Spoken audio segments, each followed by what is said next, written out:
J'ai perdu mes règles pendant 2 ans. J'étais un peu en errance médicale. C'est très dur parce qu'on se dit mais je suis plus une femme, je peux pas avoir d'enfant. Et j'ai pris rendez-vous chez un nouveau médecin que j'avais trouvé. Je me suis dit bon allez je vais voir ce que j'ai, pourquoi je me sens un peu ballonnée, est-ce que je suis allergique au gluten. Et donc là on fait l'échographie et il me dit ah oui, vous êtes enceinte à un stade avancé, au moins 7 mois. J'étais comme coupée. Comme si j'étais en dehors de mon corps. J'étais encore dans le déni parce qu'il n'y a aucune larme qui est sortie. Je pense qu'il y a beaucoup de personnes qui se posent la même question que je suis en train de me poser, mais ton ventre, il n'avait pas grossi, il n'était pas... Non, parce que là j'étais encore dans le déni. Mais il était un peu ballonné. Et le bébé se le joue Apparemment derrière, sur le côté. J'ai demandé de suite à la sage-femme, ok c'est quoi mes solutions en fait. Elle me dit, vous pouvez accoucher sous X, c'est que ça ma solution. Enfin voilà, il n'y a pas d'avortement possible. J'étais devenue Madame X. C'était plus un congé maternité, c'était un arrêt maladie. Quand on fait un accouchement sous X, on peut même pas voir si on a été enceinte ou pas. Il n'y a aucune trace de la grossesse. Et au bout de quelques jours, j'ai rendez-vous avec ma sage-femme à l'hôpital et je lui dis j'ai pris une décision. Parce que ça, c'est bien, à l'hôpital, on nous dit qu'on peut revenir sur notre décision à n'importe quel moment.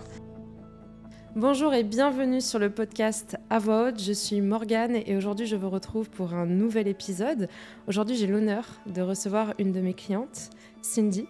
Cindy aujourd'hui, donc c'est une cliente métamorphose et il y a un peu plus d'1 an, elle est venue me contacter pour des raisons un peu particulières.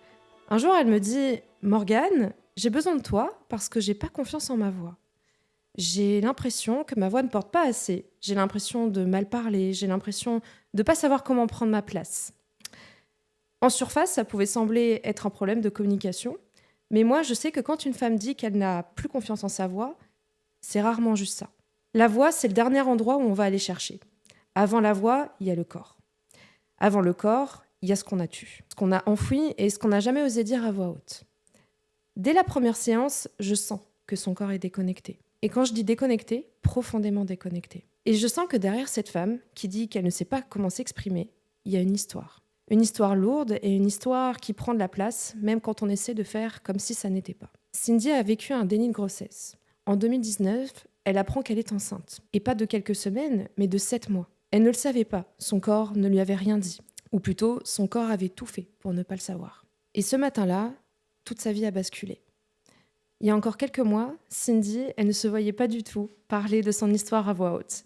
Et aujourd'hui, elle est là. Elle porte la voix pour toutes les femmes qui ont vécu un déni de grossesse. Celles qui cherchent des réponses et celles qui se sentent un peu seules. Celles qui pensent que leur vie vient de s'effondrer. Donc ce témoignage, il demande beaucoup de courage, il demande beaucoup de force et il prouve que sa voix compte et qu'elle a repris sa place. Alors bienvenue à toi Cindy, comment tu vas ? Merci, je vais très bien Morgane. Qu'est-ce que ça fait d'être aujourd'hui au micro du podcast À Voix Haute ? Comment tu te sens ? Tu viens de le dire, ça demande beaucoup de courage.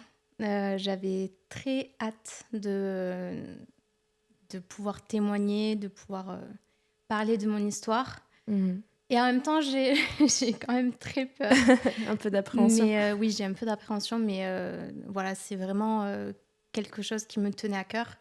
Donc, je suis vraiment contente d'être là. Donc, merci beaucoup de m'offrir cette opportunité. Merci à toi d'avoir accepté. Et c'est clair qu'on a beaucoup de choses à raconter, je pense, aujourd'hui. Et ton témoignage, je pense qu'il va parler à beaucoup de femmes et même peut-être à beaucoup d'hommes qui peuvent accompagner dans un déni de grossesse et dans tout ce que toi, tu as vécu. Et avant qu'on rentre dans le vif du sujet, j'aimerais que tu commences par m'expliquer qui tu étais, toi, cette femme, avant ce fameux jour. Comment tu te décrivais à toi-même ? Est-ce que tu voudrais bien m'expliquer un peu ce que c'était ta vie ? Oui. Alors, j'étais une femme indépendante et fière de l'être. Je me souviens encore quand j'ai eu mon premier CDI, ma première fiche de salaire. Pour moi, c'était la liberté absolue. Je me suis dit, mais ça y est, je vais pouvoir bouger, voyager partout. J'avais envie de faire le plein d'aventures, surtout zéro attache. J'étais vraiment cette fille-là qui bougeait beaucoup, qui était un électron libre et qui voilà, ne voulait pas se mettre en couple, encore moins du coup avoir des enfants. Voilà, à ce moment-là, j'étais dans ma grande période d'indépendance. Je revenais de 6 mois à bord d'un navire de croisière. Oh ouais, ok. Donc j'ai eu l'opportunité de voir pas mal de pays et j'ai adoré cette expérience-là. Mhm. Euh, donc je suis vraiment contente d'avoir pu le faire avant d'avoir un enfant. Et voilà, j'étais cette fille-là, Très indépendante et qui très voyageait avec... indépendante, voilà, qui ne s'imaginait pas pouvoir enfanter. Ok. Enfin, je ne sais pas si j'en parle maintenant, mais je me pensais pas fertile. Enfin, on m'avait dit que j'allais avoir du mal à avoir des enfants Ok.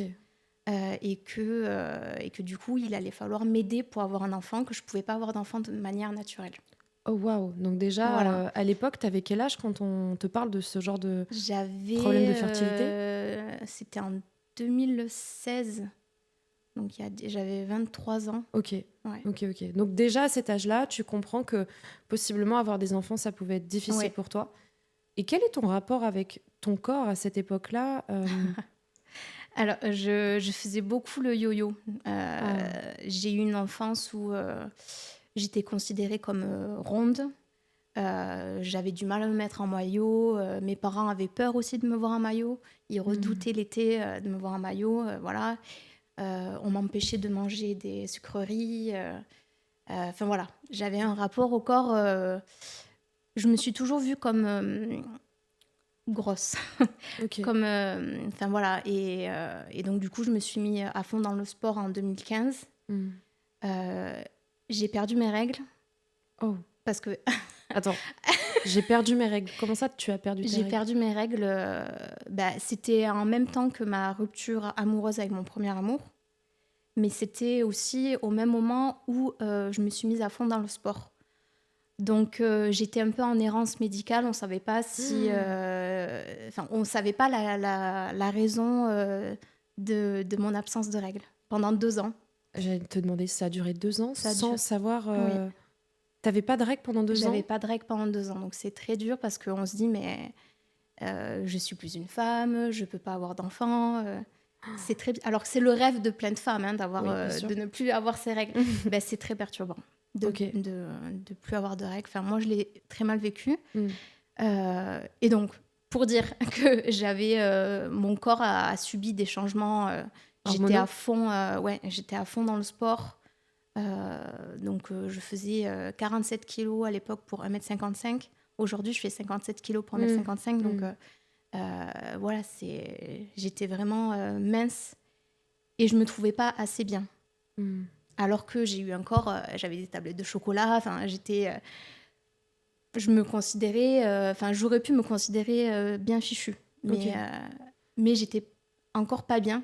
Ouais. Et je me souviens avoir écrit une lettre où je mets dedans, mais pourquoi je me sens toujours mal, je me sentirai jamais bien dans mon corps, même si je fais du sport tous les jours, j'arriverai jamais à être bien dans mon corps.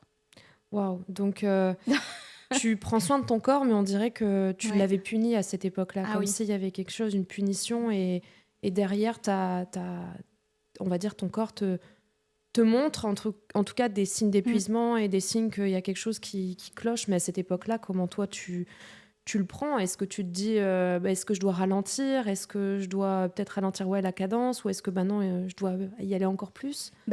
En même temps que cet épisode-là, donc c'est vraiment entre 2015 et 2017. En 2016, donc après avoir fait toutes ces recherches de pourquoi j'avais plus mes règles, donc j'ai vu un endocrinologue, ma gynécologue qui me suivait, pour me dire que mon hypophyse était paresseux. Donc apparemment c'était neurologique. Waouh. Mais c'est pas confirmé, donc on sait pas vraiment pourquoi j'ai pas eu mes règles, mais par contre on a découvert que j'étais en hypothyroïdie. Ah, ok. Voilà, Mm. donc un problème de thyroïde. Beaucoup de femmes sont concernées et Ouais. de toute façon, on le voit aussi dans les femmes que j'accompagne aussi d'un point de vue santé mentale, anxiété, etc. Problème d'endormissement, il y a beaucoup de choses en fait, et même les hormones sont impactées par la thyroïde, donc je vois beaucoup de ça. Ok, donc hypothyroïde qui est diagnostiquée à ce moment-là. Voilà. Ok. En 2016. Ouais. Comme moi. Pareil, 2016. Ah non, en 2016, c'était horrible parce que du coup, on m'avait dit, voilà, maintenant vous êtes en hypothyroïdie, donc soit vous prenez votre traitement à vie, donc lévothyrox à l'époque, C'est ça. soit vous allez aller de moins en moins bien. Et c'est vrai que j'étais en dépression, enfin, j'avais envie de rien faire, je me reconnaissais pas. Parce que moi, j'aimais faire plein de choses, bouger, et là, j'avais envie de rien. Le jour de mes 26 ans, je me suis couchée à 21h, le jour de mon anniversaire. T'avais beaucoup de cycles Ouais, comme ça, ouais. haut et bas, quoi. Mais J'étais très fatiguée. Donc, mon corps disait ne stop, suivait plus. quoi. Ouais, voilà. Ouais. Est-ce que tu as senti que aussi tu as commencé à avoir peut-être des pensées un peu plus sombres ou tu vois, le fait d'être en errance médicale? Parce Ouais. que moi, j'ai vécu aussi Oui, oui. l'errance médicale et c'est un sentiment vraiment particulier parce qu'on se demande Qu'est-ce qu'on a? potentiellement qu'est-ce qu'on a, quoi. Et Ouais. comment toi, tu as vécu cette errance médicale pendant 2 ans, à plus avoir tes règles, à voir ton corps un peu te lâcher? Qu'est-ce qui s'est passé un peu dans ta tête à toi, tu vois? J'ai fini par arrêter d'écouter ce que la science me disait et Ok. j'allais plutôt du côté de ce qui est médecine douce. Mm. Et quand on regarde les causes d'arrêt des règles, d'aménorrhée, c'est souvent suite à des chocs émotionnels ou à une trop grande perte de poids. Ok. Waouh. Et moi, je me suis dit, bon, rupture amoureuse avec mon premier amour. Et j'avais perdu beaucoup de poids. Enfin, je faisais beaucoup de sport. Alors que bon, j'étais pas hyper sportive avant. Et donc là, je pense que c'est mon corps qui a dit, ah ouais, ça fait beaucoup là quand même. Exactement. Voilà. Et du coup, quand tu dis que tu es un peu déconnecté de ton corps ou tu sens que tu vois, il y a tout ça qui se Ouais. déconnecte de toi, est-ce que tu pourrais peut-être exprimer, parce que je pense qu'il y a beaucoup de personnes qui se sentent un peu comme ça déconnectées et qui savent pas trop mettre des mots là-dessus. Est-ce que tu pourrais essayer de tenter d'exprimer ce que toi tu ressentais ou plutôt aussi ce que tu ne ressentais pas par rapport à d'autres personnes, ou tu sais, tu te dis pourquoi moi je ressens pas ça, ou qu'est-ce qui se passe, pourquoi j'ai pas ça, tu vois? Est-ce que tu arriveras à exprimer ce que toi tu dis quand tu te sens déconnecté? En fait, je considérais mon corps comme un peu le cintre de mes vêtements. Enfin, je l'aimais pas parce que c'était... Je le voyais pas comme j'aurais dû le voir. Ok. Alors, comment t'expliquer? Aujourd'hui, je suis consciente que mon corps, voilà, c'est juste mon corps physique, que c'est... Voilà, il va me tenir 80 ans si tout va bien. Mais c'est pas, voilà, c'est pas ce qui compte, en fait. Et ce qui a compté et ce qui m'a aidée par la suite, c'est d'avoir un enfant et de me dire, mais en fait, mon corps a donné la vie. Et depuis que j'ai eu ma fille, je suis beaucoup plus tolérante avec mon corps parce que mon corps a une utilité. Enfin, Il a enfanté, quoi. Il voilà. a mis au monde un être humain, C'est ça. tout simplement. Ouais. Donc, Donc là, à l'époque, en fait, mon corps, pour moi, c'était, ouais, il faut que je sois bien foutue pour mettre ce type de vêtements. Il faut que nani nana. Enfin, c'était vraiment... je l'utilisais et j'en prenais pas vraiment grand soin ou j'étais en pas apparence, du tout... c'est ça? Ouais, En apparence, mais Ouais. pas réellement c'est ça. à l'intérieur. Ouais. Ok, je vois. Enfin, voilà, je le considérais pas comme... je sais pas comment l'expliquer, c'est très bizarre. En fait, il y avait comme une sorte de rejet déjà avec ton corps. Enfin, comme si tu Ouais. disais, oui, il est là, mais je le regarde pas, quoi. Enfin, je le regarde sans le regarder, Ouais. et tu lui fais faire ce que tu as envie de faire et tu l'écoutes pas, quoi. C'était un peu Ouais. ça. Il y a une sorte déjà de petit déni qui se préparait, quoi, finalement. Donc, le jeudi 21 novembre 2019, tu rentres dans un cabinet médical pour des petits soucis de ventre. Donc, tu vas nous expliquer ce que toi, tu ressentais comme symptômes. Ouais. Et on t'annonce quelque chose d'improbable à ce jour-là. Est-ce que tu peux revenir sur cette journée et m'expliquer ce qui se passe? Oui, donc j'avais débuté un nouveau travail en juillet 2019. Et donc là, c'était le 23 novembre 2019. Non, c'est ça, 21 novembre 2019, le jeudi. Et j'ai pris rendez-vous chez un nouveau médecin que j'avais trouvé à côté de mon nouveau travail. Et donc, c'était entre midi et 2. Donc, je me suis dit, bon, allez, je vais voir ce que j'ai. Pourquoi je me sens un peu ballonnée? Est-ce que je suis allergique au gluten? Est-ce que je suis allergique au lactose? J'avais déjà arrêté de manger du fromage et tout. Enfin, j'avais déjà changé mon régime alimentaire. Ah, donc tu pensais vraiment à quelque chose, oui. une intolérance au gluten Oui, quand oui, tu y vas? oui. Je pensais vraiment à Ok. une intolérance alimentaire. Et donc, je vais la voir. Et donc, elle m'ausculte. Elle me dit « Ah, vous êtes enceinte de 4 mois, au moins ?» Mais attends, il se passe quoi? Elle t'ausculte, elle écoute... Elle me touche le ventre. Elle me dit « Ah, mais vous êtes enceinte au moins 4 mois. » Mais sans prendre de pincettes et comme ça. Et en plus, elle continue. Elle voit que je suis... Enfin, je pense que ça se voyait que j'étais affolée. Et elle continue à me dire « Ah non, non, oui, c'est sûr, vous êtes enceinte. » Je dis « Oui, et sinon, ça peut être quoi d'autre ?» Et elle me dit « Sinon, c'est un fibrome. » Je dis « C'est sûr, c'est pas un fibrome. » Je voulais presque Super, que les ce options. soit un fibrome. Ok. Plutôt que... Je lui dis « Mais 4 mois, il y a 4 mois, il s'est rien passé. C'est pas possible que je sois enceinte de 4 mois. » Voilà, mon dernier rapport remonte à beaucoup avant de 4 mois. Et elle me dit « Ah non, non, pour moi, vous êtes enceinte. Pour moi, vous êtes enceinte. » Mais elle te dit ça comme ça, sans... Sans pincettes. Sans pincette, ouais, exactement, très brute, et elle te laisse repartir comme ça. Ouais. Mais Elle me dit « Vous allez faire une échographie pelvienne. ouais. On va vérifier. » Voilà.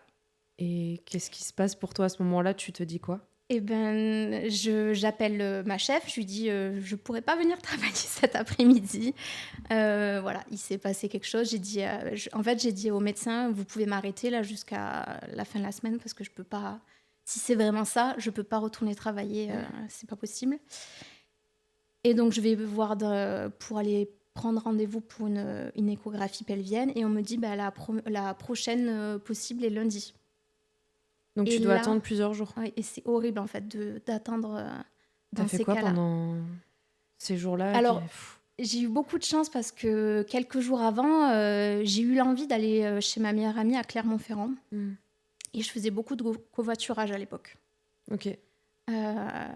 Et donc ensuite, je devais partir en covoiturage le vendredi soir. Et je suis tombée dans le covoiturage avec un sage-femme. Oh, waouh, ok. Incroyable. Et le sage-femme me dit, donc moi je lui raconte, je lui fais parce que j'ai fait des prises de sang avant où on a vu mon taux de ECG ou je sais plus comment ça s'appelle. Mon taux, comme quoi c'est sûr que je suis enceinte, mais on ne sait pas si je suis enceinte de 12 semaines, de 24 semaines. Enfin, la prise de sang, elle disait... Normalement, il faut faire la prise de sang dans les, je sais pas, les 4 premiers mois, les 3 premiers mois. Et là, vu que j'étais à un stade trop avancé, j'ai fait 2 prises de sang. Les 2 prises de sang ne disaient pas pareil. J'ai fait un test de grossesse. Le test de grossesse, il partait n'importe comment. Ça voulait rien dire. Donc, en fait, pour moi, j'étais pas enceinte parce que... Tu te retrouves dans une deuxième errance, là. Oui. C'est dingue. Ouais. Oh, ok. Donc... Et j'ai une question un peu, tu vois, je pense qu'il y a beaucoup de personnes qui se posent la même question que je suis en train de me poser, mais ton ventre, avant qu'on t'annonce que tu sois enceinte, il n'avait pas grossi, il n'était pas... Non, parce que là, j'étais encore dans le déni. Mais alors, ça veut dire que tu avais le ventre plat. Tu n'avais pas pas... hyper plat, attention. Oui, mais il était un peu ballonné, mais j'avais quand même... j'avais les traits marqués. Je faisais des abdos, j'allais à la salle de sport toutes les 2 jours, quoi. c'est de la folie. Ouais. Et le bébé se le joue, c'est pas possible. Apparemment, derrière, sur le côté. Dingue. Ouais. Ok, donc revenons à ce moment dans la voiture où tu es avec le sage-femme et qu'est-ce qu'il est en train de t'expliquer? Donc il me dit ah mais c'est sûr que si vous avez un taux de CG, je sais plus, c'est EBG, je sais plus comment ça s'appelle, si vous avez un taux aussi élevé, c'est sûr que vous êtes enceinte. Il me dit pour moi vous êtes enceinte. Si vous voulez faire une échographie, je peux voir avec une de mes collègues si elle peut vous prendre demain en urgence, donc le samedi matin. Ok. Et j'ai eu de la chance, ça a été disponible à midi. Donc, j'ai pu y aller pour le samedi midi. Donc, j'arrive chez ma meilleure amie le vendredi soir. Et donc, je lui dis, bon, ben voilà, on m'a dit que j'étais enceinte. Moi, j'y crois pas. Regarde mon ventre. Enfin, voilà. En plus, 4 mois, c'est pas possible. Enfin, bon, bref. Et donc, le lendemain, elle m'amène, on va voir la sage-femme. Et elle a été adorable. Vraiment, on voit la différence entre un médecin généraliste qui n'est pas du tout formé au tout ce qui est grossesse. Comment ? À expliquer les choses avec douceur. Ah ouais, là, c'était trop dur. Et donc là, on fait l'échographie. Et elle me dit ah oui, vous êtes enceinte à un stade avancé, au moins 7 mois. 7 mois? Tu passes de... Voilà. Déjà, tu passes de j'ai juste un problème avec le gluten à je suis enceinte de 4 mois Ouais. à non, t'es enceinte de 7 mois. Ouais. Mais qu'est-ce qu'on ressent là quand on est... Face à un mur, parce qu'en fait, il n'y a qu'une solution, il faut accoucher, il faut sortir le bébé. Donc, Oui, bah là, c'est sûr, oui. Il n'y là, a il pas de fallait question qui se accoucher. pose. Voilà. Ouais, bien sûr. Donc, Qu'est-ce qui se passe là? Comment tu réalises ces choses-là? Est-ce que t'en parles aussi? heureusement que j'étais avec ma meilleure amie à ce moment-là. Ouais. Donc, elle a compris de suite qui était le géniteur. Elle m'a dit, ah oui, donc c'est lui, ok. Je tremble un peu, alors va que aller. j'avais chaud tout à l'heure. Ouais. Et en fait, j'étais comme coupée, comme si j'étais en dehors de mon corps. Et j'étais encore dans le déni, hein, parce qu'il n'y a aucune larme qui est sortie. J'étais vraiment dans le pragmatisme, en me disant... j'ai demandé de suite à la sage-femme, ok, c'est quoi mes solutions en fait? Elle me dit, vous pouvez accoucher sous X. Voilà. Donc je lui dis, ok, c'est que ça ma solution. Il n'y a pas d'avortement possible. Voilà. Toi, quand t'apprends ça, tu te voyais pas du tout avec un enfant? Non, moi j'étais tout le temps en train de bouger. J'étais hyper indépendante. J'étais même pas sûre de vouloir un enfant. Je venais de fêter mes 27 ans. Et puis, tu n'avais plus de règles depuis 2 ans, et il y avait toutes ces choses-là qui étaient un peu... Oui, voilà. Donc, en fait, le fait de ne pas avoir mes règles, de nouveau, parce que je n'ai pas eu mes règles depuis mars 2019, je ne me suis pas posé plus de questions que ça. C'est dingue. Ouais. C'est complètement dingue. Et vu qu'on m'avait dit aussi avant que j'allais avoir du mal à enfanter naturellement, voilà. On était protégés aussi lors du rapport avec le géniteur. Donc, il y a plein de choses. Pour moi, c'était totalement impossible que je sois enceinte. Je cochais toutes les cases. J'étais la candidate idéale pour le déni de grossesse. Waouh. Ouais. Ah oui. Et c'est vrai qu'à chaque fois, on se demande, oui, ils n'ont pas fait attention, ou alors ils ont mal calculé l'ovulation, des choses comme ça. Mais en fait, et toi qui es dans une situation où on te dit en plus, oui, vous aurez du mal à enfanter, tu n'as plus tes règles depuis 2 ans. Il y a toutes ces choses qui viennent, vous êtes protégés lors du rapport, et en fait, là, il y a ton corps qui a quand même réussi à enfanter. Est-ce que tu sors du déni à un moment donné, et est-ce que ton corps te montre que tu es vraiment enceinte à partir de ce moment-là? Oui. Donc, on est chez la sage-femme, elle fait la déclaration de la grossesse. Donc, je l'ai gardée, la déclaration de grossesse, je l'ai toujours. Donc, il y a bien marqué 23 novembre 2019. Pour bien prouver que j'ai fait un déni de grossesse, parce que le géniteur, quand je lui ai annoncé, il me disait ça n'existe pas les dénis de grossesse. Donc si un jour il revient, il verra que c'était vraiment à ce moment-là que j'ai appris que j'étais enceinte. Par contre, je savais pas si c'était un garçon ou une fille. Ah d'accord. Elle était mal placée, donc on n'a pas su. Elle n'a pas su me dire. Mais elle m'a parlé de l'accouchement sous X. Elle m'a beaucoup aidée. Je la remercie. Encore une fois, elle s'appelait Julie. C'est mon 3e prénom. Et du coup, c'est le 3e prénom de ma fille aussi. Je lui ai redonné. Et donc, je suis complètement abasourdie. Je sors de là. Je me dis, mon Dieu, je suis enceinte. Il va falloir que j'accouche. Très dur. Et ça tombait bien parce que ma meilleure amie comptait me donner des vêtements, et elle aime bien s'habiller en oversize. Donc, elle m'a aidée à camoufler le bébé, le ventre après quand il est sorti.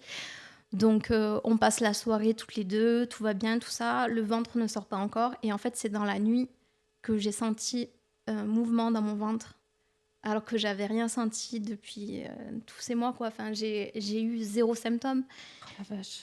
Et là, donc je sens que ça remue dans mon ventre. Et le lendemain matin, je me suis réveillée. J'avais un petit ventre de 6 mois, 6 mois de grossesse, on va dire. Mais c'est complètement dingue. Mais voilà. Et en fait, les jours passent. Et là, elle a pris de plus en plus de place. Mais vu qu'elle n'avait pas beaucoup de place, j'ai pas trop senti de mouvement. D'accord. Parce qu'à un moment donné, l'enfant, il a plus de place pour donner des coups de pied ou quoi. Donc, j'ai pas trop senti. Mais voilà, donc il m'a fallu du temps pour sortir du déni. Ouais, mais quand même, en une nuit, on va dire, le ventre se montre, le bébé se montre, et là, pour te dire « Hello, j'existe vraiment ». Comment ça se passe avec tes proches? Et ben là, donc j'ai ma cousine qui est infirmière qui me suivait dès qu'on m'a dit ah vous êtes probablement enceinte, la prise de sang avec le taux de CG, je sais pas quoi.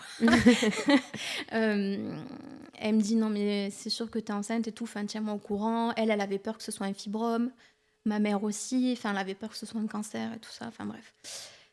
Et, et donc, du coup, le matin, j'appelle ma mère. Donc, c'était le dimanche matin. J'appelle ma mère et ma mère, soulagée que ce soit pas un cancer. Et je dis, mais je suis enceinte. Pour moi, c'était horrible. C'est une maman, mais quoi. ma vie s'arrête, en fait. Je peux pas avoir un enfant. Je peux pas. Enfin, voilà. Elle me dit, tu vas faire quoi? Je lui dis, je vais accoucher sous X et...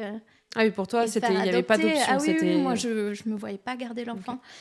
Et là, ma mère a été trop mal parce que pour elle, il fallait que je garde l'enfant. Mais Donc, toi, tu voyais pas tes perspectives d'avenir non. avec un enfant? Non, Ouais. non. Et encore, je l'avais pas dit au géniteur encore. Donc bon, là, c'était vraiment juste ma décision.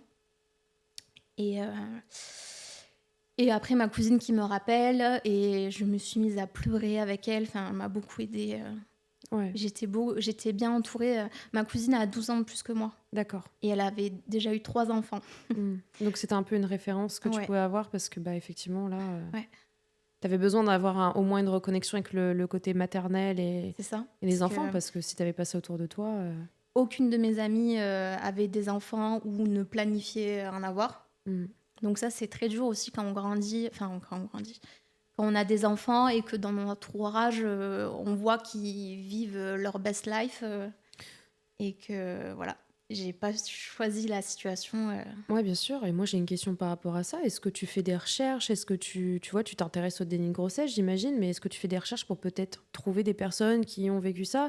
Qu'est-ce que tu trouves là-dedans? Enfin, Alors qu'est-ce qu'on ça, je l'ai fait et j'ai passé des nuits à chercher juste après l'annonce, quoi, juste après avoir découvert que j'avais fait un déni de grossesse. Parce que je voulais comprendre pourquoi ça m'arrivait à moi, parce qu'on croit toujours que ça arrive qu'aux autres. Et en fait, là, si on regarde actuellement, il y a un cas de grossesse sur 500 en France. Donc, un cas de grossesse, déni de grossesse sur 500 grossesses. Donc, c'est pas beaucoup, mais ça existe quand même. Et donc, du coup, en 2019, j'ai cherché beaucoup d'articles sur Internet, des témoignages, et j'en ai pas trouvé beaucoup. J'ai trouvé beaucoup de témoignages où c'était des garçons qui étaient issus d'un déni de grossesse. Donc, moi, à un moment donné, j'étais persuadée que ça allait être un garçon. Jusqu'à ce qu'on me dise le 6 décembre, non, c'est une fille. Enfin, voilà.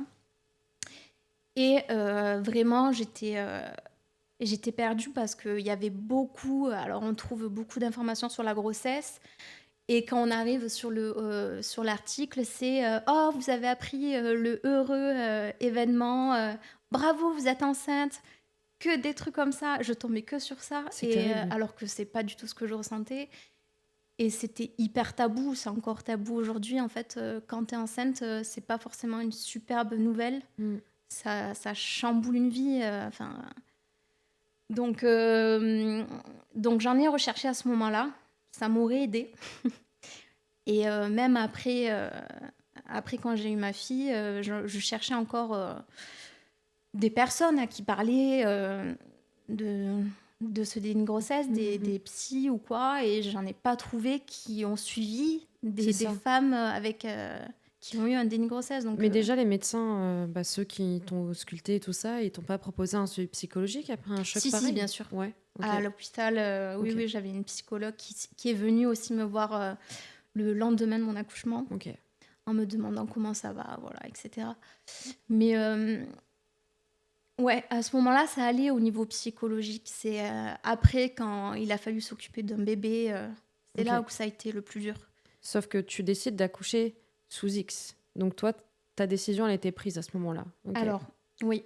Là, donc le lundi, donc le samedi, j'apprends. Le dimanche se passe. Le lundi, je rentre chez ma mère en catastrophe parce que j'étais en colocation à Marseille. Et je dis à mon propriétaire, j'ai un gros problème de santé, faut que je rentre chez ma mère, etc. Voilà.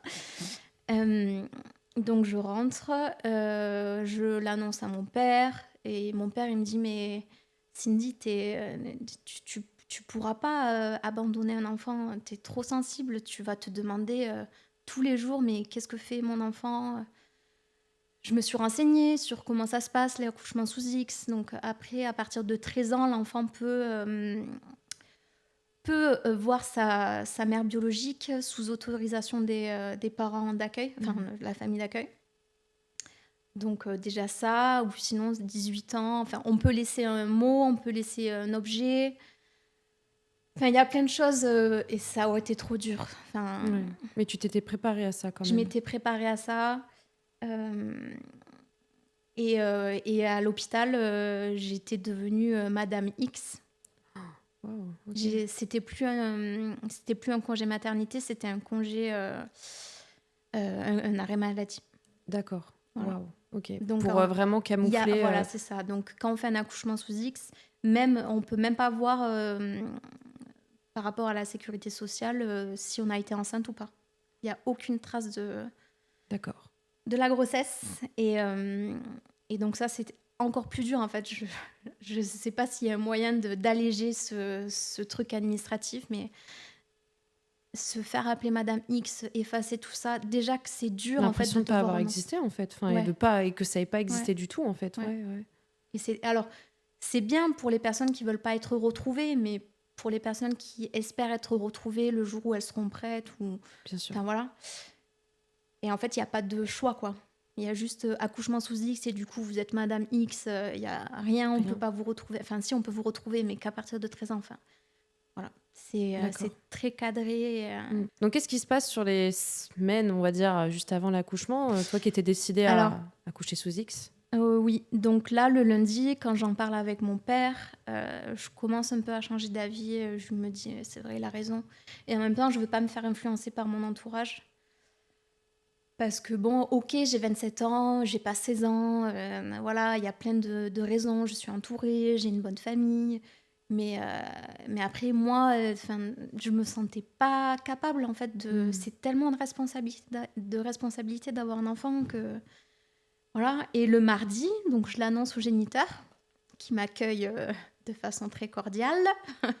Donc, il m'envoie complètement... Boulet. Voilà. Si on veut rester poli. Voilà, si on veut rester poli. Et donc là, je suis 100% décidée à accoucher sous X. Je veux pas garder cet enfant. Et le 6 décembre, je fais une autre échographie.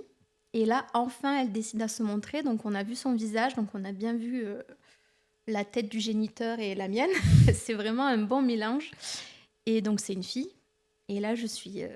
vraiment étonnée parce que je pensais vraiment que c'était un garçon. Et ça, je sais pas si ça a pesé dans la balance, mais bon, du coup, ça fait partie de ma réflexion. Et au bout de quelques jours, j'ai rendez-vous avec ma sage-femme à l'hôpital et je lui dis j'ai pris une décision, je vais revenir sur ma décision. Parce que ça, c'est bien, à l'hôpital, on nous dit qu'on peut revenir sur notre décision à n'importe quel moment. Même après l'accouchement. Donc là, je suis revenue sur ma décision. Je lui ai dit, voilà, je vais garder l'enfant et tout. Oh, elle était super contente. Elle me dit, mais vous allez être une mère extraordinaire. Déjà, vous vous souciez de son bien-être. Elle voyait comment j'étais. Voilà. Donc elle me dit, c'est super, je suis super contente. Et là, de suite, elle est allée me faire visiter les salles d'accouchement, la maternité, tout ça. Parce que du coup, avant, elle ne me l'avait pas montré. Et là, donc, vu que je me projetais plus... Donc voilà. Donc le fait de savoir que c'était une fille, ça a changé un petit peu ta perspective. Qu'est-ce qui s'est passé qu'est-ce que tu as ressenti le fait ok, c'est une petite fille que j'attends? Tu pensais à quoi? En fait, je sais pas si ça jouait dans la balance, mais quelques jours après, j'ai changé d'avis. Ouais. Parce qu'il n'y avait pas une histoire de prénom? Ah oui. Alors oui, ma mère, depuis petite, elle me dit « si tu as des enfants, tu les appellerais comment ?» Et j'ai toujours eu le prénom de la fille, Noémie. Et le garçon, bon, je sais pas, peut-être Hugo, je sais pas. Enfin voilà, c'était vraiment hypothétique, je savais pas. Mais par contre, la fille, c'était Noémie sûre. Et donc là, voilà. C'était Donc un sûr. peu comme si tu savais déjà le prénom et là, de savoir que c'était une fille, bah, ça collait bien. Je sais pas, peut-être. Ouais. Je sais pas. Ok. Et donc là, tu visites la maternité, tout ça, et puis bah, on en vient à l'accouchement. Ouais. C'est très dur en fait. J'ai eu 6 semaines où Pour te préparer. j'étais vraiment enceinte, ouais. Donc heureusement que j'avais mes cousines qui m'ont beaucoup aidée, vu qu'elles avaient toutes eu des enfants, elles m'ont donné des vêtements, tout l'équipement qu'il faut pour accueillir un bébé, c'est de la folie. C'est vrai que quand on y repense, se préparer à être maman en 6 semaines top Ouais. chrono, c'est surhumain, quoi. C'est Et toute seule en plus. Ouais. Ouais. Franchement, waouh. Donc ouais, enfin là j'étais chez ma mère, hein. Ouais, oui, bien sûr. Bah oui, mais bon, je veux dire. Mais ouais, donc 6 semaines, c'est très short. Et, et donc l'accouchement, ben, T'es dans quel j'ai état d'esprit senti- déjà? Ben, j'avais pas envie d'accoucher. Ah ouais. Je me suis dit, mon Dieu, il faut vraiment que j'y passe par là. Et moi, j'avais envie de retarder le moment le plus possible. On m'avait dit date prévue d'accouchement le 18 janvier. Et en fait, c'est survenu, j'ai eu des grosses contractions dans la nuit du 5 au 6 janvier. Waouh. Donc, mais je le savais parce que je connaissais la date du rapport. Ok. Et donc, du coup, pour moi, ça collait plus début janvier que mi-janvier. Donc, je m'y attendais plus à cette date-là. Mais j'aurais aimé prolonger encore, alors que j'avais fait des cours de préparation à l'accouchement avec 2 femmes enceintes qui étaient à 8 ou 9 mois. Elles n'en pouvaient plus. C'est là, oh, vite que je le sorte, ce bébé, tout ça. Et moi, j'étais là, non, moi, je veux la garder. Je veux faire durer ce moment. 9 mois, c'est bien 9 mois. Parce que t'avais le sentiment de pas avoir assez profité ou parce que t'avais un peu peur, tu vois, que ce soit vraiment concret? J'avais peur de l'accouchement. Ouais, ok. Parce que j'avais peur qu'on puisse pas me faire la péridurale à temps, de souffrir, Enfin voilà, j'avais peur de plein de choses en fait. De l'après aussi, possiblement? Ouais, j'avais peur en fait, je voulais pas accoucher. Et donc cette nuit-là, quand j'ai senti les contractions et qu'elles étaient de plus en plus fortes, ça a commencé à 4h du matin. Et vers 6h, je commence à me dire, bon, c'est peut-être le moment. Donc je vais aux toilettes, ma mère qui m'entend. Ça va, Cindy? Oui, ça va. Je me relève 30 minutes après. J'ai des contractions depuis 4 heures, peut-être qu'il faudrait y aller. C'est quelle heure? Ben, c'est 6h30. Ah oui, d'accord. Bon, ben, on va y aller, oui. Et oui, donc c'était vraiment... le travail était déjà fait. Et j'ai été hyper bien entourée par les sages-femmes et le personnel de l'hôpital, quoi. Ça, c'est hyper important parce que, déjà, les conditions sont quand même assez irréelles, hein, d'apprendre du jour au lendemain qu'on est enceinte, qu'on accouche dans quelques semaines, de prendre des décisions. Comme tu disais, en fait, on passe par plein d'états d'esprit. Est-ce que j'accouche sous X? Est-ce que je garde le bébé? Qu'est-ce que je fais après? Enfin, il y a toutes ces questions. En 6 semaines, c'est très court, hein, et c'était moins que 6 semaines, en fait, finalement, si on calcule à peu près. Ouais, ben j'étais à 33 semaines quand j'ai fait la première échographie. J'ai accouché à 39 semaines. C'est dingue, c'est vraiment dingue. Ouais. Et donc là, l'accouchement se passe bien quand même? Hyper bien. Ok. Vraiment, je m'étais fait ma playlist, donc j'écoutais, je sais pas, j'étais dans ma période de comédie musicale, donc j'écoutais. Les sages-femmes, elles étaient trop contentes, elles ont dit, ah, c'est vrai qu'on n'écoute pas assez ces chansons. Donc voilà, on écoutait ça, j'avais mon brumisateur, donc je me brumisais toute seule comme une grande. Enfin voilà, et ça s'est super bien passé, c'était un accouchement hyper facile, j'ai coupé moi-même le cordon ombilical. Voilà. Ça s'est hyper bien passé, comme une lettre à la poste. Je suis sortie de là, j'étais trop bien parce que j'avais eu la péridurale. Ça, c'est vraiment un cadeau du ciel. Et j'étais trop... J'ai appelé mon frère. Il me dit, ah ouais, mais tu viens d'accoucher, t'arrives à m'appeler et tout. Je dis, bah oui, je suis bien. T'étais en pleine forme. J'étais trop bien. Et en plus, quand je l'avais, ma fille, elle était pas fripée, alors que je m'attendais à avoir un bébé fripé. C'est pas beau, les bébés, quand ça sort et tout. J'aime pas les bébés, déjà. Et ça sort et c'est fripé. Et elle était pas fripée et tout. Et je demande à la sage-femme, je dis, mais elle est belle quand même. Enfin, elle est belle, hein. Elle est pas fripée. Il y a un truc qui se passe là quand tu la prends quand même, hein, finalement. Ah oui, oui, bah oui. Direct, elle va pour prendre le sein et tout. Enfin, pour moi, c'était sûr que j'allais allaiter. Et ouais, c'était... Alors C'était finalement, trop bien. l'âme maternelle que tu rejetais depuis tant d'années, elle s'est un peu comme révélée à toi d'un seul coup et ça a été une reconnexion à toi en fait à ce moment-là, mine de Ah rien. ben là, j'ai compris que mon corps avait une belle utilité, oui. Ah ouais, tu m'étonnes. C'était, ouais, c'est beau. Mais du coup, comment, après cette naissance, donc c'est un grand changement de vie quand même, mine de rien, qui Mm. n'était pas du tout prévu au programme, comment tu as repris ta vie professionnelle qu'est-ce que tu as fait? Alors, c'est vrai que j'en ai pas parlé, mais au niveau professionnel, je voulais retourner à bord des navires de croisière fin 2019, donc j'avais posé ma démission. Ok, Et donc, quand j'ai appris que j'étais enceinte, je suis revenue sur ma décision. Donc, quand on fait un déni de grossesse, c'est considéré comme un trouble euh, psychique. Alors, attends, il faut que je réfléchisse. Un trouble gestationnel psychique. waouh, c'est la première fois que j'entends ce terme, ok. Je suis pas sûre. Ouais, mais Faudra vérifier. je ferai la vérification. Mais Ouais. en tout cas, c'est un trouble psychique. Ok, Et donc, du coup, j'ai dit que j'étais sous l'emprise de ce trouble lors de ma demande de démission et que donc je revenais sur ma décision. Et d'accord. donc, ils m'ont accordé. Donc, je n'étais plus démissionnaire. J'étais juste en arrêt maladie, enfin, du coup, après, en congé maternité. Maternité. Ok. Euh, mais pour autant, après, quand j'ai accouché, je ne me voyais pas du tout retourner à Marseille. J'avais besoin du temps seul avec mon bébé pour pouvoir créer du lien. L'allaitement, je voulais l'allaiter minimum 6 mois, comme le recommande l'OMS. Je voulais vraiment faire les trucs hyper bien et créer du lien avec elle, en profiter pour être chez ma mère, enfin voilà. Donc côté professionnel, je me suis pas souciée. Après, j'ai prolongé un arrêt maladie. Ok. Donc On était en 2020 en plus. ouais, Donc pandémie, donc ouais, confinement. c'est ça. Finalement, tu le Au vis mois comment de toi mars. à ce moment-là? Ben, j'étais super contente que tout le monde soit confiné comme moi. Non, parce qu'en fait, quand on a un bébé en bas âge, on est confiné. Enfin, on sort très peu de chez soi. Et en fait, vu que j'étais chez ma mère à la campagne, j'ai eu la chance de pouvoir sortir tous les jours. Enfin, j'étais pas confinée dans un appartement à Marseille, donc j'ai eu beaucoup de chance que ça tombe à ce moment-là. Et que ma fille avait 3 mois, donc j'ai pu bien en profiter. Et donc le côté professionnel, là, j'y pensais pas. J'ai réussi à avoir une rupture conventionnelle au mois de juin, juillet. Donc après, j'étais au chômage. Ok. Et voilà. Ouais.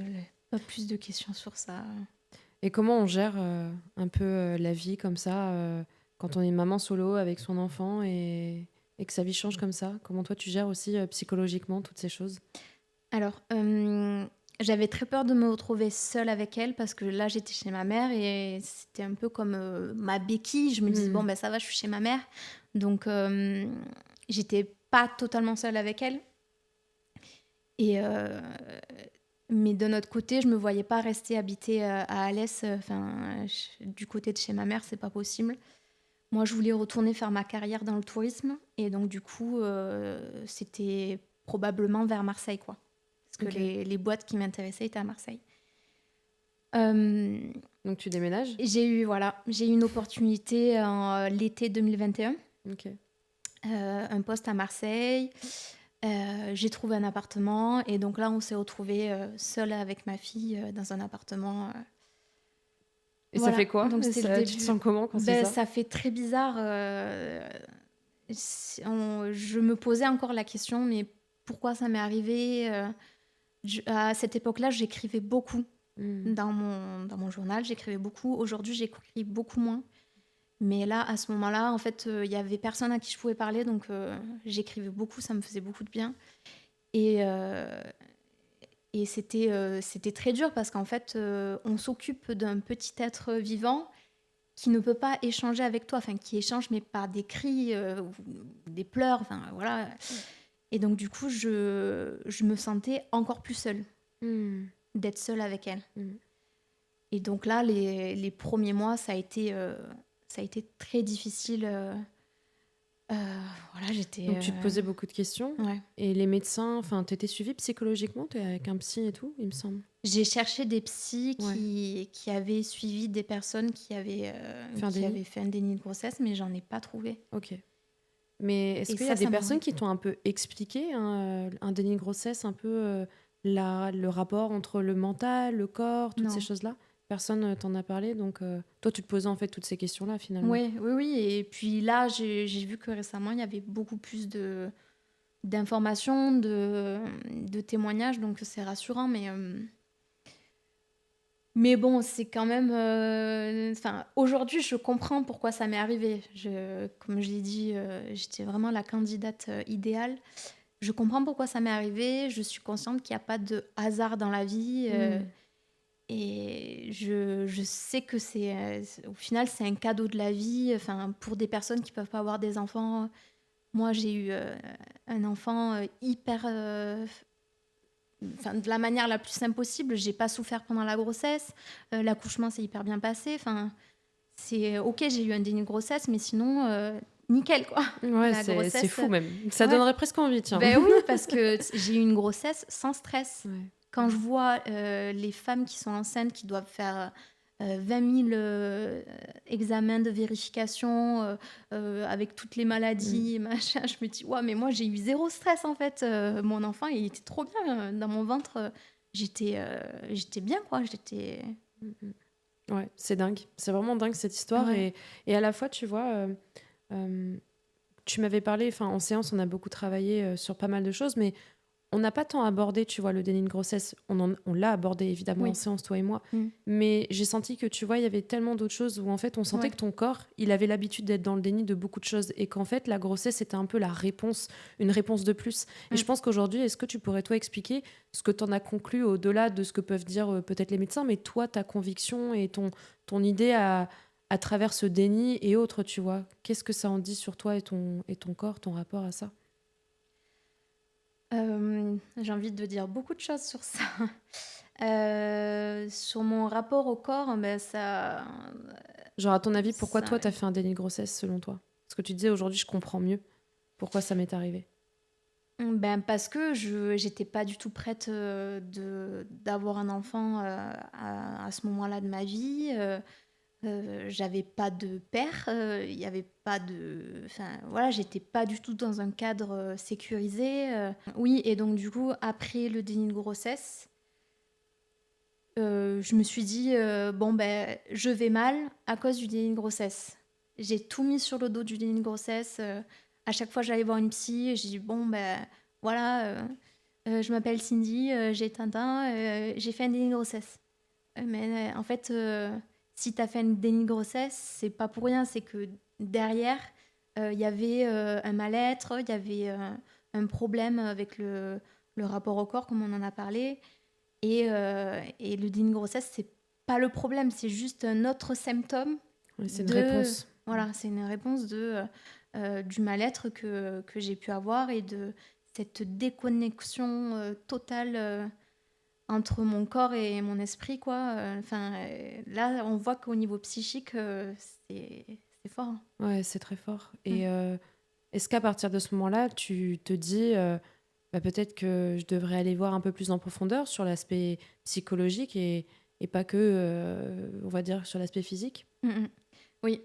Oui, parce qu'au final, aujourd'hui, quand j'ai commencé à me poser plus de questions sur l'avant-déni de grossesse, je pense que quand je suis allée voir les psys pour parler du déni de grossesse, comme quoi c'était la cause de mon mal-être, c'est parce que je me sentais mal seule avec ma fille.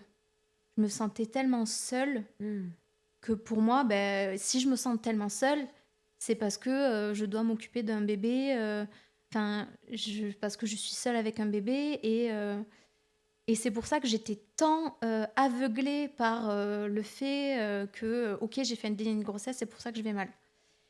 Et en fait, en grandissant, forcément, les enfants, on partage plus de choses. Et donc, du coup, je l'ai moins mal vécu, mieux vécu, du coup. Je l'ai mieux vécu.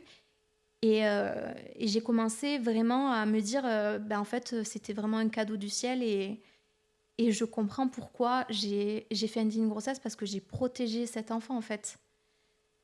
Je me dis, mais mon Dieu, mais si j'avais dû avorter d'elle, mais ça aurait été horrible parce que c'est une enfant extraordinaire et je me voyais pas. Enfin, je peux pas dire que le déni de grossesse c'était une chose horrible avec le recul. Mm. Et c'est là que j'ai dit, et c'est là que je me suis dit, ok, donc le mal-être, c'est vraiment pas le déni de grossesse parce que c'est un cadeau en fait. Voilà, si ça t'est arrivé, c'est pas un hasard et c'est même une bonne chose. Enfin, moi, je le vis comme une bonne chose maintenant. Et Et ça, c'est la résilience. Et ça, c'est assez incroyable parce que tu parles de protection. Tu ouais, parles du fait aujourd'hui, au lieu de te dire, tu vois, que ton corps t'a puni à travers le déni de grossesse, tu parles de protection.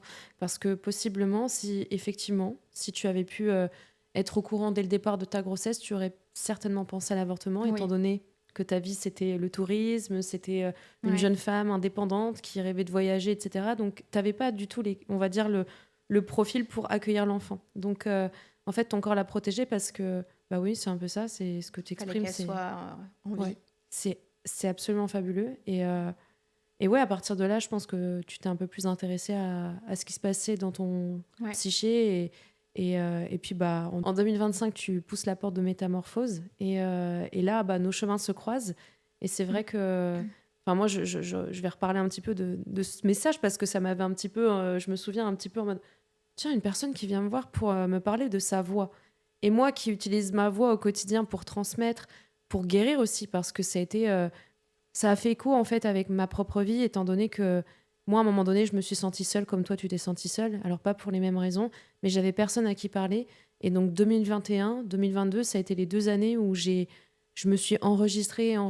J'ai des centaines de vidéos où je m'enregistre et où je parle toute seule parce que j'étais en dépression et j'avais l'impression d'être seule à vivre ce que je vivais, que personne ne pouvait me comprendre. Et j'avais beau taper, pareil, hein, sur les réseaux sociaux ou sur Google à propos de la dépression, du trouble anxieux, de l'anxiété, tout ça. En fait, je trouvais que des choses qui me terrifiaient, qui me faisaient tellement peur. Et en fait, j'avais jamais vu de témoignages avec des personnes qui s'en étaient vraiment sorties, qui allaient bien, ou en tout cas qui avaient les mêmes traumas que moi. Et donc, la seule solution, c'était comme toi avec le journaling un peu tous les jours. Moi, c'était ça. Et en fait, ma voix, je pense que ça a été vraiment salvateur. Ça a été vraiment un outil pour moi de guérison et qui aujourd'hui a pris une ampleur absolument incroyable puisque on est sur un podcast qui s'appelle À voix haute, donc c'est un peu comme une revanche de vie aussi. Et d'avoir en fait un témoignage comme le tien qui vient exprimer aussi ça, de dire ok, là j'ai envie que ma voix en fait porte et je sais pas, j'ai plus confiance en ma voix, j'ai plus confiance en ce que je dis, j'ai l'impression qu'elle porte pas. Et en fait depuis tout à l'heure je t'entends et je me dis mais quel chemin on a fait et ce que tu as fait toi en fait c'est extraordinaire, c'est vraiment extraordinaire, c'est d'une résilience et c'est une force que tu as en toi qui a toujours été là et qu'aujourd'hui tu le reconnaisses et que tu te permettes et tu t'autorises à le porter, tu vois, sur un micro. J'ai envie de te dire mais bravo quoi, mais j'ai envie de, tu vois, de t'applaudir comme ça, Merci. parce qu'au-delà de ça, tu prouves aussi, je pense, à plein d'autres femmes que c'est possible, qu'on peut s'en sortir, et que tu vois, tout n'est pas une fatalité. De voir aussi un peu t'as une pièce, de voir aussi de l'autre côté de cette pièce-là, c'est un Ouais. peu ça. Et c'est absolument incroyable. Alors, ça pouvait être, tu vois, quelque chose de fatal ou de quelque chose d'horrible à vivre, entre guillemets. Ça l'a été à un moment donné dans ton mindset, je pense, parce que c'est un choc. Mais tu as réussi, en fait, à transformer ça en amour, en lumière. Et je pense qu'aujourd'hui, ta fille, elle va être sacrément fière de toi quand elle te verra à l'écran. Et comment ça se passe aujourd'hui avec ta jeune fille, Noélie? Ça se passe hyper bien.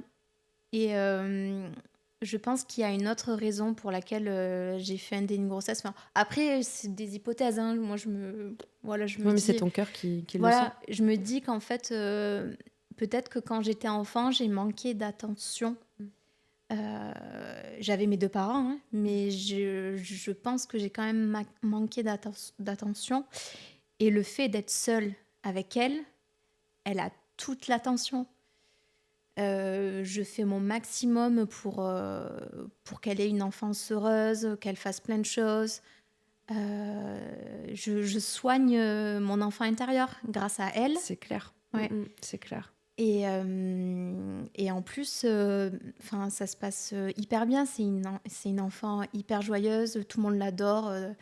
Dans la famille, elle s'est hyper bien intégrée. Genre, je parle un nouveau membre de l'équipe. Oui, mais en même temps, je vois pas comment... aujourd'hui... comment le dire, j'imagine pas en fait ma famille sans Noémie dedans. Elle est et elle adore sa famille. À chaque fois elle me dit c'est quand je vais voir mes cousines. Les cousines du coup c'est les filles de mes cousines, donc on est quand même une famille assez soudée et on se voit souvent entre nous, voilà. Donc c'est super parce qu'elle a des cousines de son âge. J'ai une cousine qui a accouché 2 semaines après moi. Et donc, je suis très proche d'elle aussi, donc sa fille et ma Ça fille, aide. voilà. J'ai mon frère qui a eu un enfant aussi. Quand il est venu rendre visite pour rencontrer ma fille, dont il est le parrain, il apprenait qu'il allait devenir papa dans 9 mois. Ok, waouh. Donc, en fait, il y a 3 bébés 2020, des bébés Covid. Et du coup, c'est super pour elle, quoi. Parce que moi, j'ai souffert aussi de ça quand j'étais petite, d'avoir 10 ans d'écart avec mes cousines.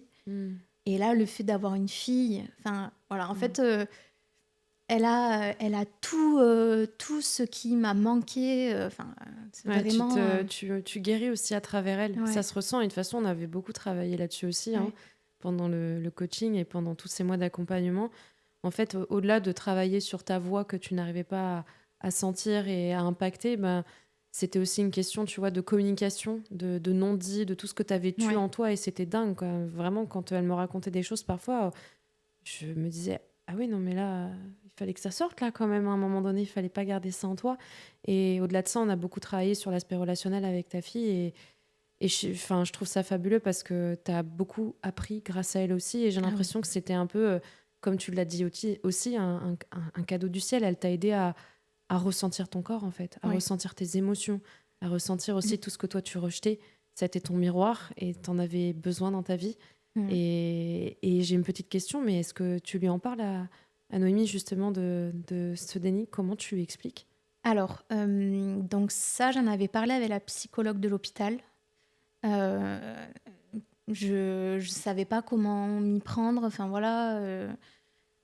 est-ce que je dois lui en parler? Elle me dit, vous savez, les enfants sont des éponges, donc c'est mieux si vous pouvez lui dire, oui, je sais que tu peux être triste parce que je savais pas que tu étais dans mon ventre.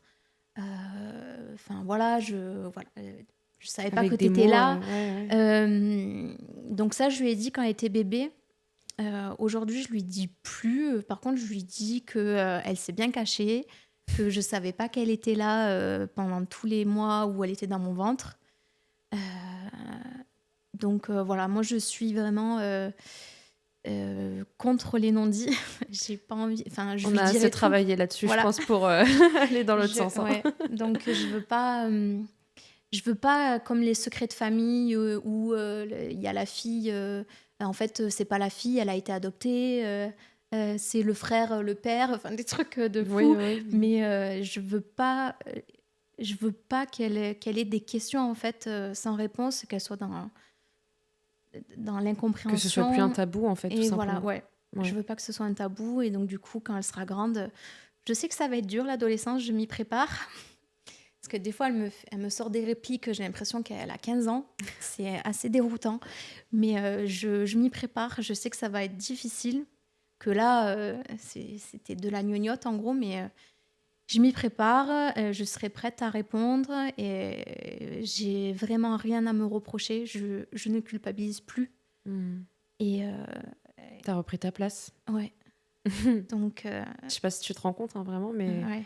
T'as repris une sacrée place que t'avais besoin de prendre. Oui. Ta voix que t'avais besoin de reprendre, mais c'était aussi ta posture, toi. Ton identité de femme aussi, en dehors de la maman, en dehors de tout ce qui était arrivé, t'étais aussi autre chose. Et ça a été aussi toutes ces facettes que t'as reconnectées à toi. Donc c'est fabuleux d'entendre ça. Avant de terminer, moi j'ai une dernière question. Moi, j'ai une énorme pensée, je pense que tu l'as aussi, à toutes ces femmes qui l'ont vécu, qui le vivent ou qui le vivront peut-être et qui tomberont peut-être sur ce podcast. Est-ce que tu aurais quelque chose à leur dire, à leur transmettre avant de terminer, ou ouais, tout simplement un petit conseil? Est-ce que tu as quelque chose du cœur que tu as envie de transmettre? Eh ben, il faut en parler. Il faut pas que ça soit un tabou. Il faut pas avoir honte aussi de se dire que on a caché l'enfant, enfin que c'était un déni de grossesse. Forcément, il y aura de la culpabilité parce que pendant les mois de grossesse, il y a des personnes qui peuvent fumer, qui peuvent boire de l'alcool. Enfin voilà, ça fait culpabiliser. On se dit, mon Dieu, mais comment il va ressortir l'enfant? Enfin, voilà, c'est comme ça, quelque part, le corps le protège quand même. Enfin, moi, j'ai pas eu d'envie de boire de l'alcool. Enfin, j'ai essayé de boire de l'alcool et en fait, j'arrivais pas à finir mon verre. C'est comme si mon corps rejetait, en fait. Et je pense aussi que c'est important d'écrire ou de parler comme toi, tu l'as fait. Soit s'enregistrer, parler de manière audio ou écrire, ça m'a fait un bien fou. De chercher des témoignages, comprendre aussi pourquoi j'ai fait un déni de grossesse. Et ouais, en fait, il faut pas être seul, il faut pas avoir peur de demander de l'aide. C'est pas parce que on arrive à faire les choses seul que ça se passera mieux. Enfin, on est déjà des guerrières si on élève seul un enfant, mais c'est important de demander de l'aide pour avoir du temps pour soi parce qu'on n'est pas qu'une maman ou voilà, on est une femme avant tout et on doit prendre soin de nous. Donc voilà, Merci.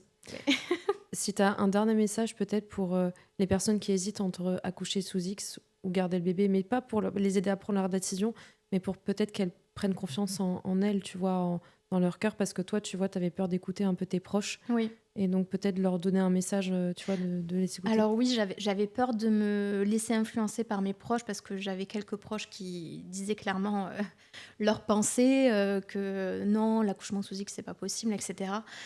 Et en fait, c'est une décision, je pense que c'est la décision la plus importante de ta vie. Hein.